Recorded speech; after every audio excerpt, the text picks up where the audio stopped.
সম্ভবত আমাদের ছাত্রলীগ, যুবলীগ বা আওয়ামী লীগের অনেক নেতাকর্মী আছে। তারা বোধহয় মানসিকভাবে সুস্থ কিনা আমি জানি না। কারণ আজকে দেখলাম অনেকেই যেটা করতেছে যে তাজুলের, জামায়াতের এবং জামায়াতের যে আইনজীবী তাজুলের নিয়ন্ত্রণে যেই ট্রাইব্যুনাল, সেই ট্রাইব্যুনালে শেখ হাসিনার বিচার হচ্ছে।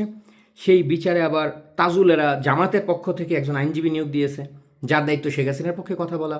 হুম। তো সে আজকে বলেছে যে শেখ হাসিনা পালিয়ে যায়নি, শেখ হাসিনাকে বাধ্য করা হয়েছে, এরকম দুই একটা বক্তব্য। আওয়ামী লীগের লোকজন ধুমায় সেটা শেয়ার দিতেছেন।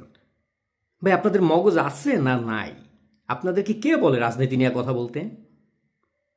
পাকিস্তানিদের একটা ক্যাঙ্গারু কোর্টে শেখ হাসিনার নামে বিচার, মানে বিচারের একটা সাজাচ্ছে, তারা নাটক সাজাচ্ছে। সেখানে এই এই যে তথাকথিত ক্যাঙ্গারু কোর্টের বিচার, এটা যাতে হালাল করা যায়, এই কারণে রাষ্ট্রপক্ষ নিজের থেকে একটা জামাতের আইনজীবীকে নিয়োগ দিয়ে রাখছে শেখ হাসিনার পক্ষে দুই চারটা কথা বলতে, যাতে সব জায়গায় দেখানো যায় যে এই যে দেখেন শেখ হাসিনার পক্ষে তো আইনজীবী ছিল, এই যে আইনজীবী কথা বলছে শেখ হাসিনার পক্ষে। আপনারা সেই জামায়াতি আইনজীবীর বক্তব্যগুলোকে আবার শেয়ার দিচ্ছেন। এই আইনজীবীকে কে নিয়োগ দিছে? শেখ হাসিনা নিয়োগ দিছে? আওয়ামী লীগ নিয়োগ দিছে? কে দিছে এই আইনজীবীকে নিয়োগ? জামায়াত দিছে নিয়োগ। আপনারা জামায়াতি একটা কুলাঙ্গারের কথাকে মাথায় তুলে শেখ হাসিনা খুন করছে কিনা, শেখ হাসিনা পালায়া গেছে কিনা, এইগুলো জাস্টিফিকেশন কি জামাতিদের মুখ থেকে আমাদেরকে নিতে হবে? আমরা জানি না সত্য কি? তা আপনাদের কি মাথায় এইটুকু মগজ আসে না যে কার বক্তব্য আমি শেয়ার দিতেছি? শেখ হাসিনা কি ওটা প্রমাণ করার জন্য জামাতি আইনজীবীর বক্তব্য কিছু যায় আসে না। বরং এই জামায়াতের নিয়োগ দেওয়া যে আইনজীবী, এর আগেও দেখেছেন আরও 3জন আইনজীবী পাল্টানো হয়েছে, যাদেরকে শেখ হাসিনার পক্ষে দেওয়া হয়েছিল, পরে বিভিন্ন কারণে সরানো হয়েছে। সেই আইনজীবীদের মধ্যে আমরা দেখেছি যে একজন আইনজীবী যে তার ফেসবুক পোস্টে সারাদিন লেখে শেখ হাসিনাকে ভারত থেকে তুলে আনতে হবে, ধরে আনতে হবে, ফাঁসি দিতে হবে, সর্বোচ্চ সাজা দিতে হবে, দেশ রক্ষা করতে হবে, সে সারাদিন ফেসবুকে এগুলো লেখে, আবার কোর্টে গিয়ে সে হচ্ছে না শেখ হাসিনা ভালো এই কথা বলে। সেটা নিয়েও আমি একটা ভিডিও বানাইছিলাম।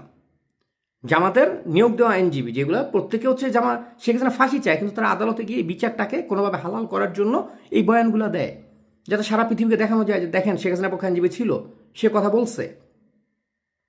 আপনারা এই ফাটটায় পা দিতেছেন। এই জামাতি উন্মাদের দলের আইনজীবী কি বলছে এটারে আপনারা শেয়ার দিতেছেন।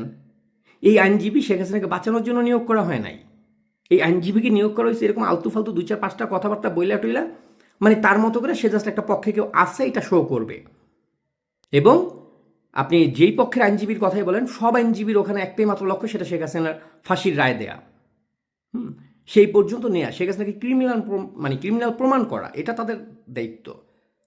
আপনি আকাট মূর্খ, বসে বসে এটা শেয়ার দিতেছেন। জামাতের আইনজীবী বলছে, এটা শেখ হাসিনা নিয়োগ দেওয়া আইনজীবী? একটু চিন্তা করেন, এটা আওয়ামী লীগের আইনজীবী কিনা। মাথা খাটান ভাই, সবাই মাথায় নিয়ে নাচতে না।